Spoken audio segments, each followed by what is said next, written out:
Hello, ladies and gentlemen. Welcome back to the Vicky broadcast at 87.5 FM. Today is January 1st, the first day in the new year of 2022, and today I have a very special broadcast for you all, and that is because we will be uploading our broadcast from now on for the new year up to a YouTube channel that will go under Vicky Broadcast or Vicky Broadcasting, something of that sort. The first story I have for you all is a story from the Washington Post that I read very recently. And it says 1 in 3 Americans say violence against government can be justified. So I just want you all to think about that, right? The phrasing of this article, right? The wordsmithing that the Washington Post is taking part in right here is they are saying 1 in 3 Americans say violence against government can be justified, as if this is a radical belief, right? That any violence against the government could be justified is just a absolutely radical, insane belief that anyone would ever think that doing violence against the government would be okay, right? Yet, if you look at any of our founding documents, it seems that committing violence against the government is justified under a plethora of circumstances, right? Pretty much any trepidation upon the rights of the people is enough to justify violence against the government. In a defense scenario, right, violence against the government is completely okay. In pretty much any founding principle that you can find in the Constitution, in the Federalist Papers, in the Articles of Confederation, in the Declaration of Independence, you can pretty much see violence justified again and again against people's government. So this is just an absolutely un-American idea that they're pretty much expressing here in this article. And I think this goes into a larger issue as a whole, and that is just that we as a people really are becoming weaker. Not in a physical sense. Well, I guess in a physical sense, right? I guess you could say that we are becoming a little weaker physically. But I think more just in a moral and an ideological sense where we just feel like we have no power, right? As if, if the government were to become totalitarian or something, we can't do anything about that, right? We can't stop the government from doing whatever it wants as long as the majority, as long as democracy supports it. Oh, it's okay, right? We can't possibly justify violence or some sort of conflict with the government in any way, shape, or form, right? That's just impossible. If you look at the way that the Washington Post and other major media, or just mainstream media, as other people call it, outlets will phrase their stories, they will phrase it in such a way where, even though they're trying to be unbiased, you could say, maybe in their own mind, the way they phrase this, right? 1 in 3 Americans say violence against government can be justified, right? Can be justified. Right? Why not say 2 in 3 Americans say violence against the government can't be justified, right?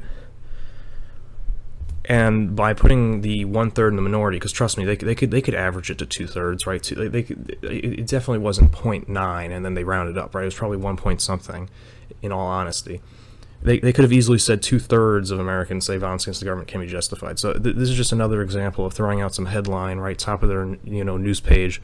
This is obviously a reference to January 6th, right? We all know this. This is a direct reference to the protest turned riot on January 6th, where now apparently anybody ever doing anything against a federal building or just going any level against the government's wishes is just absolutely absurd at this point. Apparently, the next article I have for you all today is from the New York Times, and this is from their international section. It says, the new political cry in South Korea, out with man-haters, right? And this is a reference to a new political movement in the Orient, right, in East Asia, where it's pretty much young men and middle-aged men creating these political movements that are pretty much anti-feminist movements or reactionary movements against gender equality movements in East Asia. And it's funny, right? Because anywhere that's not Western or the West, you don't really see these women's rights movements. But now you can kind of see the West infecting these other countries with these sorts of movements and putting our own political spin on it. and trying to get other countries to follow, our great progressive lead that has worked out so great for us over the past, 50 years. But in this article, they pretty much say how ridiculous it is that anyone would ever think that feminism or that gender equality in the workforce would have any sort of negative effects on young men, right? That's an insane opinion, and that this is some radical organization in South Korea. Because the arguments of the organization are literally completely reasonable, right? They're just pointing to exactly what has happened in the West, where they say, oh, this will destroy the family. This will make it a lot harder for young men to get jobs because government, especially government jobs, the government will want to employ equal numbers of men and women. And since the women may not be as qualified as the men in, East Asian countries because they don't usually receive as much education, that they'll discriminate against men because they will take the underqualified woman instead of the guys, just simply because they want to appear more Western, more advanced socially. So they'll take up some sort of, I guess you could call it, like equal employment within their government facilities and embassies and stuff like that, just to make themselves appear less barbaric in a Western sense.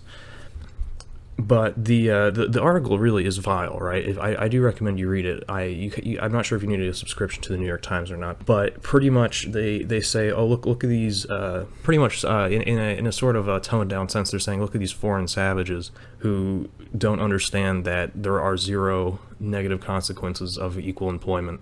Right, it's not like here in America we see the complete deterioration of the family, right? And look, maybe I'm lazy or something, but I kind of feel like, 1950s, right? If you're a woman in the 1950s, I feel like you have a good gig going for you, right? Maybe I'm a sexist or something, but I'd take that, right? Not right. You raise your children, you do your duties at home, right? You're a homemaker. Trust me, right? Like once I have kids, I actually I don't know. Maybe I won't like them, but it just seems like women had a really good gig going for them, where they wouldn't have to literally destroy their lives and toil for 60, 50 years of their lives in a full-time job, and instead they could just do what women have done for thousands of years, and that is take care of their family, right? And pretty much they got that whole deal screwed up, because think about it, right? For decades when you had when you didn't have this equal employment push, you had families that were able to support themselves, middle class families that were able to support themselves, have a great standard of living, own their own property, everything, and they just had one person working in the family, right? They just had one person working. And nowadays, the average middle class family, you need both people working, right? You need the man and the woman working just to own a house anymore, right? Unless you're very well off. But if you're in the middle class, right, middle class, lower middle class, now it went from, women have the choice. They can either do a part-time job or no job, right? That was the sort of the take back in the 50s. Before the whole liberation movement in the 60s and 70s, you had women where they had the option, right? You could work part-time and then raise your kids, or you could just raise your kids full-time, right? And, do homemaking and stuff like that. Nowadays, it's the reverse, right? Now they don't have an option. It's work or you're done, right? Like, there is no option anymore, really. All right? It's you have to work full-time, or you have to meet some guy who's going to be able to, pay some ridiculous amount to have you not work, right? Because nowadays men expect women to work, right? If you're a woman, you're just expected, it's just now expected of you that you will work a full-time job and that you will contribute as much, if not just a little less than your husband, to your household, financially, right? So now you don't even have the choice to just stay home with your kids if you're in the lower middle class. Unless, of course, you live out in the countryside or in a rural area where the cost of living is very low. Because in that case, good on you. But also, if you just want to talk about the phrasing of this article, it says the new political cry in South Korea, out with man-haters, right? This isn't let me put it this way, however they translated the Korean message, this doesn't sound like a very intelligent slogan, out with man-haters, right? That sounds like some sort of stupid I don't even know. I feel like how a progressive would view an anti-feminist, right? This is how they view them, as someone who says out with man-haters, like they see feminists as man-haters, instead of just progressives who have been deluded by their own ideology. But Yeah, yet again, it is very demeaning to whatever, to this particular South Korean political movement. But we have reached the 10-minute mark, ladies and gentlemen. Thank you for tuning in to 87.5 FM, and I will see you all tomorrow in the next broadcast. Thank you.